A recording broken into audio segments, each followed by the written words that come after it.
নমস্কার প্রিয় দর্শক বন্ধুরা, আজ আমরা আলোচনা করব গাছের রোগ কিভাবে প্রতিরোধ করা যায়। আমরা জানি যে গাছে ছত্রাক বা ব্যাকটেরিয়ার যে আক্রমণ তাকে দুই ভাবে প্রতিহত করা যায়। প্রথম কথা হচ্ছে কন্টাক্ট ফাঙ্গিসাইডের দ্বারা, দ্বিতীয় হচ্ছে সিস্টেমিক ফাঙ্গিসাইডের দ্বারা। কন্টাক্ট ফাঙ্গিসাইড কিভাবে কাজ করে? গাছের পাতার উপর বা গাছটাকে পুরো একদম একটা আস্তরণ তৈরি করে রাখে। যখনই আমরা ওটা স্প্রে করে দিলাম গাছের উপরে, ফোলিয়ার স্প্রে, তখন গাছটা ভিজে যায় এবং ভিজে গিয়ে গোটা গাছের পাতায় চিটিয়ে যায় এবং একটা রোগ প্রতিরোধের বলয় তৈরি করে, সুরক্ষা কবচ তৈরি করে। এবং যে গাছটাতে ফাঙ্গিসাইড স্প্রে করা থাকবে, কন্ট্যাক্ট ফাঙ্গিসাইড, যখন কোনো জীবাণু বা ব্যাকটেরিয়া উড়ে উড়ে এসে পরে গাছের পাতাতে বসবে, তখন কিন্তু সেই জীবাণুটা নষ্ট হয়ে যাবে, কারণ তাতে ফাঙ্গিসাইডটা দেওয়া আছে। এবং এই ফাঙ্গিসাইডগুলো, কন্ট্যাক্ট ফাঙ্গিসাইড, সাধারণত 7 থেকে 10 দিন পর্যন্ত গাছকে জীবাণু থেকে, ব্যাকটেরিয়া থেকে রক্ষা করতে পারে। এরপর কি আসছে সিস্টেমিক ফাঙ্গিসাইড। এরা কি করে? এরা স্প্রে করার পরে গাছের পাতার একদম পত্ররন্ধ্রের ভেতর দিয়ে পড়ে, সালোকসংশ্লেষ প্রক্রিয়ার মাধ্যমে গোটা গাছের ভেতরে ছড়িয়ে যায় এবং ছড়িয়ে গিয়ে যদি কোনো জীবাণু গাছের পাতায় পড়ে এবং গাছের ভেতরে প্রবেশ করে গাছকে আক্রমণ করার চেষ্টা করে, যেটা রেজাল্ট আমরা দেখতে পাই, গাছের পাতা শুকিয়ে যায়, গাছের ফোটা ফোটা ফোটা কালো দাগ হয়। এরকম ধরনের যদি কোনো কিছু করার চেষ্টা করে, সিস্টেমিক ফাঙ্গিসাইড কিন্তু ভেতরে ঢুকে গিয়ে পরে আটকে দেয় সেটাকে। এবং এই ধরনের ওষুধ, সাধারণত সিস্টেমিক ওষুধ, একটু দীর্ঘমেয়াদী হয়, 15 দিন 20 দিন পর্যন্ত এর কিন্তু অ্যাকশনটা ভেতরে বিরাজমান থাকে। তাহলে কোন ফাঙ্গিসাইডগুলো সবচেয়ে বেস্ট কাজ করবে গাছের ওপর? যে ফাঙ্গিসাইডগুলো দুটোর মিশ্রণে তৈরি, সিস্টেমিক এবং কন্ট্যাক্ট ফাঙ্গিসাইড দুটোর মিশ্রণে তৈরি, অর্থাৎ বাইরের দিকটাও রক্ষা করবে এবং যদি কোনো জীবাণু ভেতরে ঢুকে যায় ভেতরটাকেও রক্ষা করবে। বাইরের দিকটা রক্ষা করবে কন্ট্যাক্ট ফাঙ্গিসাইড, ভেতরটা রক্ষা করবে সিস্টেমিক ফাঙ্গিসাইড। তাহলে ফর এক্সাম্পল, যদি পটাটো বা আদার্স যে শাকসবজি আছে, সেক্ষেত্রে এই দুটোর মিশ্রণ যুক্ত ফাঙ্গিসাইড কি?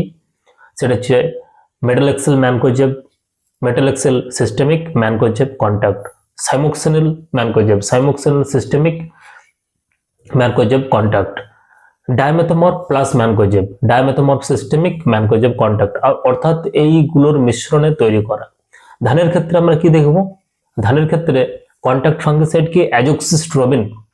এবং আমরা দেখেছি অ্যাজোক্সিস্ট্রোবিন বেশিরভাগ সময় দুটো মিক্সারে পাওয়া যায়, অ্যাজোক্সিস্ট্রোবিন টেবুকোনাজল, অর্থাৎ azoxystrobin contact fungicide, tebuconazole systemic fungicide, ভেতরে গিয়ে রক্ষা করবে।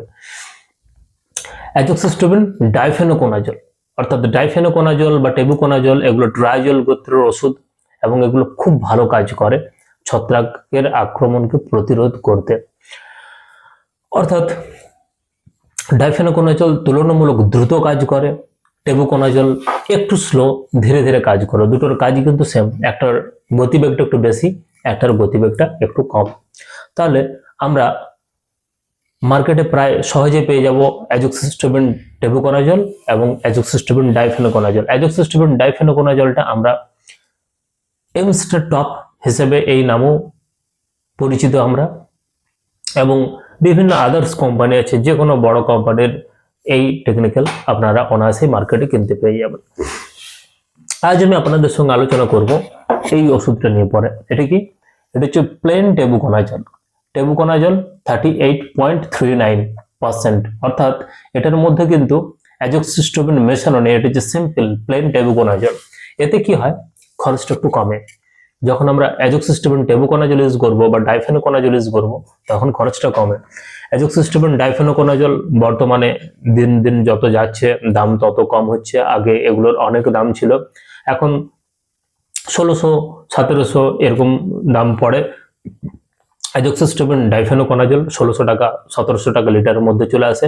এবং অ্যাজোক্সিস্ট্রোবিন ট্রাইসাইক্লোজল, এটা আসছে মোটামুটি প্রায় 1200 থেকে 1500 দামের মধ্যে চলে আসছে। এবং শুধু টেবুকোনাজল তুলনামূলকভাবে একটু কম খরচ পড়ে, আরো কম হয়, কারণ এর মধ্যে অ্যাজোক্সিস্ট্রোবিন মেশানো থাকছে না। এই ওষুধটা মোটামুটি 30 ml প্রতি ট্যাঙ্কে, 15 লিটারের ট্যাঙ্কে নিয়ে পরে প্রয়োগ করতে হবে। এবং এটা প্রয়োগ করার 3 থেকে 4 দিন পরে দেখতে পাবেন গাছের মধ্যে একটা হালি সবুজ ভাব আসছে, এবং এই সবুজ ভাবটা অটোমেটিক ভেতরে থেকে তৈরি হয়, যেটা কিনা গাছকে একটা সুরক্ষা কবচ তৈরি করে। কোনো ফাঙ্গাস যদি ভেতরে গিয়ে থাকে, ঢুকে থাকে, তাহলে কিন্তু সেটাকে প্রতিরোধ করে। এটা কি কি রোগ এবং এটা কোন কোন রোগকে ভালো প্রতিরোধ করে? এটা শুধুমাত্র ধান নয়, এটা শাকসবজি বা আদার্স ফসলের ক্ষেত্রে ব্যবহার করা যেতে পারে। যখন গাছের মধ্যে পাউডারি মিলডিউ দেখা যায়, পাউডারি মিলডিউ মানে একটা রোগ যেটা গাছের পাতাটার ওপরটা পাউডার ছড়িয়ে দিয়েছে কেউ, যেন সেরকম করে দেবে ছত্রাকে। এবং এটা সাধারণত তরমুজ বা কুমড়ো গাছ বা গ্রেপস, আঙ্গুরেও কিন্তু প্রচুর পরিমাণে দেখা যায়, যেখানে দেখা যাবে যেন মনে হচ্ছে কেউ ওপরে পাউডার ছড়িয়ে দিচ্ছে, আঙ্গুরটা গোটাটা পাউডার পাউডার হয়ে যাবে। এটাকে বলা পাউডারি মিলডিউ। ওই রোগটা থেকেও বাঁচার জন্য এটা খুব ভালো ওষুধ। লিপ স্পট, পাতার উপরে যে কালো ফোটা ফোটা দাগ পড়ে, ব্লাস্ট অর্থাৎ ডগ থেকে শুকিয়ে আসছে, যেটা ঝলসা বা ব্লাস্ট বলি আমরা, এই ধরনের রোগ। এবং যদি শুকিয়ে শুকিয়ে আসছে পাতা কোনো জায়গাতে, বা কোনো জায়গাতে আর্লি ব্লাইট বা লেট ব্লাইট দেখা যাচ্ছে, তখন কিন্তু এই ওষুধটা কার্যকর। এটা কখন প্রয়োগ করবেন? ধানের যে কাঁচ থোড় আসছে সেই সময়, কাঠি ভাঙা, টুং ভাঙা, ঝলসা, ব্লাস্ট, এই সমস্ত রোগগুলো আটকানোর জন্য আগে থেকে দিয়ে দিন।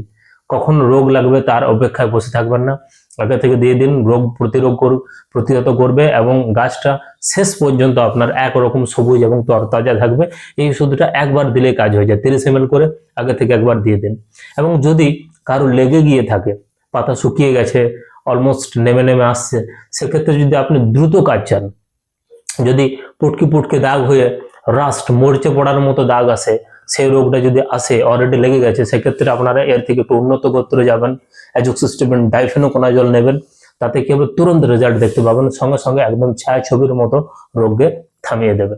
সুতরাং যাদের লাগেনি তারা অল্প খরচা, জাস্ট একটু খরচার মধ্য দিয়ে এই ওষুধটা প্রয়োগ করুন। এটা 800, 900, 1000 টাকা লিটারের মধ্যে পেয়ে যাবেন।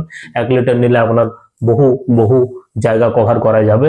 এবং যত বড় সাইজ নেবেন অবশ্যই তত সস্তা পাবেন। পেস্টিসাইড জগতের এটাই নিয়ম যে যত বড় ফাইল নেবেন তত আপনার দাম কিন্তু কম হবে, যত ছোট ফাইল নেবেন তত দাম বেশি হবে। এক্ষেত্রে কিন্তু দোকানদাররা দোষী নয়, এটা কোম্পানির নিয়ম, কোম্পানি বেশি দাম ধরে, দোকানদারদের কিছু করার নেই। সুতরাং আপনারা যেহেতু চাষ করছেন, দীর্ঘদিন ধরে চাষ করবেন, আপনারা বড় প্যাকিং এর জন্য যেতে পারেন, যাদের বড় চাষ আছে।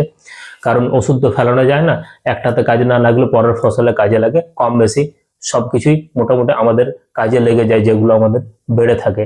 ওষুধ সবসময় একটা বালতি বা বাস্ক করবেন, সেই ব্যাগের মধ্যে সমস্ত বাড়তি ওষুধ রাখবেন।